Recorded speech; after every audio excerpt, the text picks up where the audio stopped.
Welkom terug by die groot ontbyt. Vroeër vanmôre het ons gepraat oor wêreld red 'n spinnekopdag wat vandag is. Nou kyk, dit hou my wakker. 'n Spinnekop. Maar aan die ander kant van die munt is dat dit ook vandag wêreld slaapdag is. Nou ja, hoe dan nou anders om te gesels oor slaap op 'n dag soos vandag. Ons praat met JD Uys. Hy is 'n slaapterapeut en ons gesels 'n bietjie oor wat maak slaap gesond en wat is gesonde slaap en hoe antwoord die mense al die moeilike vrae soos droom jy te veel of dis meer. Goeiemôre JD. Môre julle, is lekker om weer te wees. Lekker om jou hier te hê. Kyk, daar's soveel goed wat ek jou wil vra. Dit is alles meestal persoonlik. Maar ek sit nou maar namens almal in die publiek vra. Kom ons praat eers oor slaap, normale slaap. Hier's mense wat sê ek slaap 2-3 ure dan bly ek wakker, dan se ek alright. Ek kan die hele dag funksioneer. Daar's ander mense wat sê ek het 10 ure slaap nodig. Wat word geag as normale slaaptyd? Normale slaaptyd vir groot mense nou is meer as 6 ure tot en met 9 ure. As jy langer as 9 ure slaap, dan begin mense in die patologie ingaan. Dan is daar 10 teen 1 'n knelpuntjie of 2 wat mens moet uitsorteer. Maar minstens 6 ure. Minstens 6 ure. Daar is wel ouens wat korter slaap as dit. Okay? Maar statistieke wys oor die afgelope 20 jaar van een lang studie van 20 jaar, sê daar's 'n groter mortaliteitsrate vir groot mense wat minder as 6 ure slaap. Kinders, tieners, babietjies, kleuters, is heeltemal 'n ander storie, moet baie meer slaap. So hoe ouer ons word, hoe minder slaap het ons nodig. Want ons groei nie meer nie as ons ouer word. Maar 'n slaap nie, my ma sê altyd, slaap maak jou gesond. As jy siek is, gaan slaap. Ja. Is slaap dan nie 'n regenererende, kan jy mens maar sê, toestand vir jou liggaam? Dit is hoekom slaapdag daar is. Dis omdat daar's nog steeds hierdie ding in die wêreld waar ons dink dat slaap 'n mors van tyd is. Jy weet, maatskappye byvoorbeeld gaan 'n oue verhoging gee as hy tot 12 uur in die aand werk en dan begin weer 6 uur werk in die oggend. Daai ou word geprys en swak slaap beïnvloed produktiwiteit. Slaap vorm die fondasie van gesond eet en gesond oefen. Slaap is baie belangrik vir ons algemene gesondheid.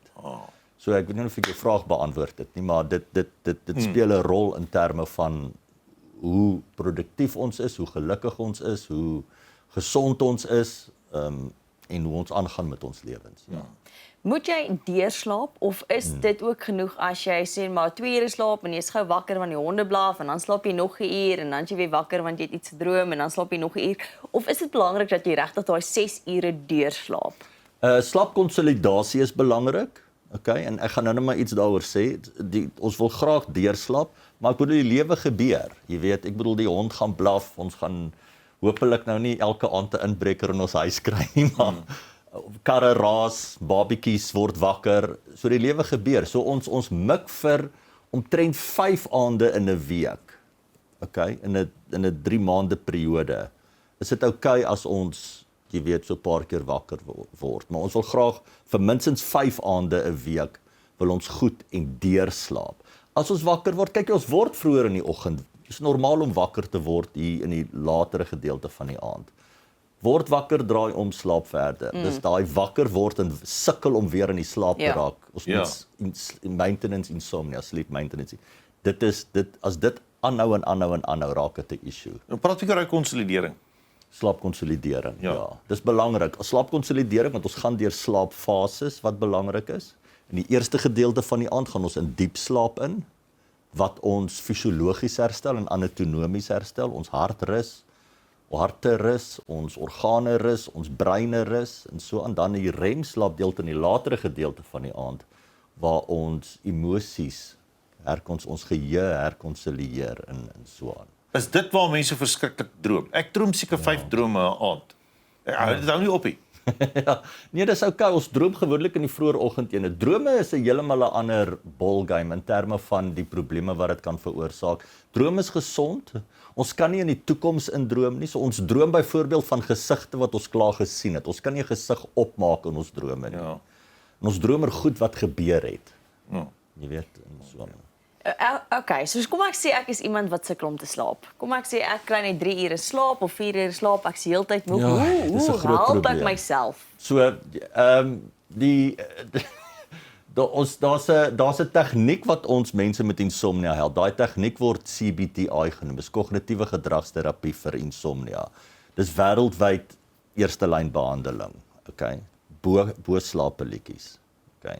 Bo slaappilletjies, eerste. Ja, dis eerste bo slaappilletjies. Maar ons is so maklik om 'n slaappilletjie Ek dadelik weet, te maar vat. dis die ding. En as 'n slaappilletjie vir jou werk, fantasties. Ek gaan nie dis die tipe slaappil wat 'n mens gebruik, soos die benzodiazepines en as ek nou brandnames mag gebruik, Domenact en daai tipe van slaappille is geneig om ons uit kwaliteitsslaap uit te hou. Dit hou ons uit remslaap en uit diepslaap uit. So 'n slaappil is goed om vir kort termyn. As jy nou byvoorbeeld Europa toe vlieg in ekonomiese klas. Soos wat ek gereeld doen, ja, dan kan jy nou 'n pilletjie drink vir die aand of so iets.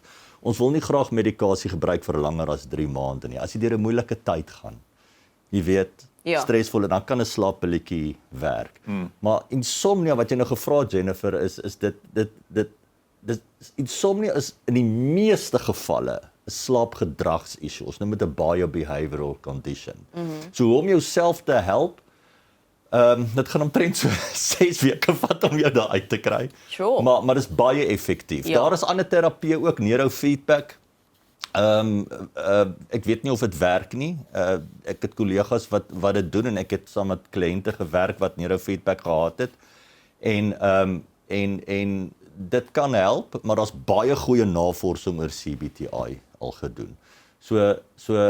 Die eerste ding is moenie probeer slaap nie. Wag om vaak te word. Ons almal ek het dit laas jaar ook gesê, ons almal het 'n natuurlike slaappil in ons brein. Ja. Wat adenosien genoem word. So wag om, ek praat nie van moeg nie. Ek praat van vaak, gaap, ooglede wat swaar raak. Hou net aan, jy gaan vaak word. Wat insomnia beïnvloed, wat daai moeilike slaap beïnvloed is ons simpatiese senuweestelsel. Ons is angstig, ons stres, jy weet en so. En dis by droom ook toevallig so. Hoe meer angstig ons is, hoe meer groter is die nagmerries en vice versa. Hoe groter die nagmerries is, hoe groter is die angstigheid. So die punt is, insomnia kan baie suksesvol behandel word. Is middagslaapies iets wat belangrik is of nodig is? As dit strategies gebruik word, is dit goed. So ons wil nie langer as 20 minute slaap nie. NASA byvoorbeeld gebruik naps om produktief te wees. Jy weet, so naps is, maar as jy sukkel om te slaap in die aand, onthou net, en dink so, as mense weet hoe om te slaap, en hulle verstaan hoe die brein werk, is in die rocket science, jy kan mens beter ingeligte besluite maak. So as jy 20 minute nap in die dag, onthou net, ons noem dit 'n slaapballon, daai adenosien waarvan ek vroeër gepraat het, as ons bietjie nap, dan blaas ons adenosien af, ons lugballon daal, okay, blaas af, en dan kan ons miskien sukkel om aan die slaap te raak. Dis nie nodig om oor te stres nie, dis net hoekom dit gebeur. So hoe vaker ons is, hoe dieper slaap ons en hoe meer gekonsolideer is ons slaap. Sy. Nee, dis goeie advies. Ek het nou gewonder daai dingetjie wat jou snork wegvat, maar ek gaan later daaroor moet gesels, ons tyd is nou verby. Ja, okay. Iemand in die slaap geraak op die horlosie. Nou ja, onthou net, wag tot jy vakerig raak voor jy slaap. Moenie jouself forceer nie en probeer deurslaap, dis 'n goeie ding. Moenie probeer nie. Moenie probeer nie. Moenie probeer, as jy probeer deurslaap, gaan jy nie deurslaap nie. Hoe moet ek dit doen? Chill uit. Relax. Nee, maar dit is en hanteer dit strategies. Ek kan vir ure hieroor praat, nou nie tyd nie, maar die oomblik en dit ek weet dit is maklik om te sê moenie probeer nie, want onmiddellik jaag dit stresvlakke op. Probeer is die knelpunt. Ja, moenie probeer nie. Want nou gaan jy daar lees, ek probeer nou slaap. Ek slaap angstig, hier staan ek angstig. Dan gaan jy nie slaap nie. Vir die naweek gaan ek slaap. Die ander ding wat ek net vinnig wil noem laas is moenie in die bed bly om meer te slaap nie. As jy kan slaap, jy staan op. Ja. Dit ons noem dit stimulusbeheer. Ja. Ek gaan dan begin gras. Dit is 'n goeie rede. Ja, in die middel van die gras nie. Kyk of dit my bure pla. Baie dankie. Dankie JD vir jou moeite en vir jou insig. Dis 'n plesier. Ek gaan nou nooit weer slaap nie. Dis dan JD Huys, slaapterapeut wat my dadelik bekommerd het. Onthou nou, wag tot jy moeg is. Tot vaak is. Tot vaak is. Skus.